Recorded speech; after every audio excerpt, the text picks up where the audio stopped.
Mukwano gwaffe Kato Lubwama. Amina.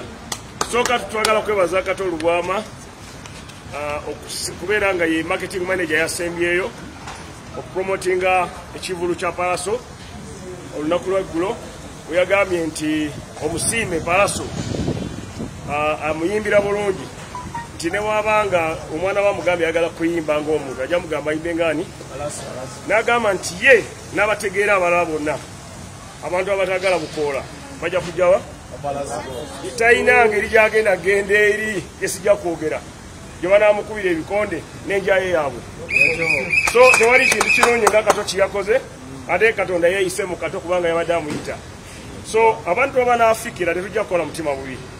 Bwe banajja wano ne mubeera bangi tujja kuteekawo baasi bbiri tutwalireko munnaffe abantu abamu ng'abantu abalungi abawamu ab'omutima omulungi.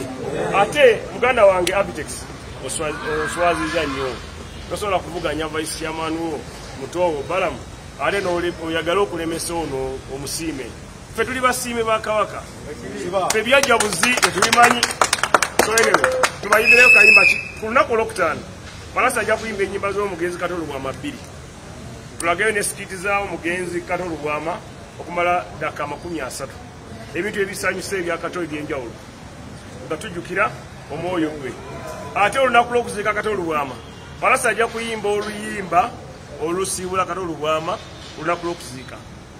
So okumwebaza okumwagala yagambye n'ekyo kiyaaye naye ate kintu kirungi nate kimba bulungi yagamba nja kutta omuntu nze nja kutta omuntu nze kumbe nga bambi ebikonde byasembye okuba nga abikubirani ngagamba ajja kutta Allen Skin ajja mutta naye bambi Kato Lubwama Katonda ate n'amutwala.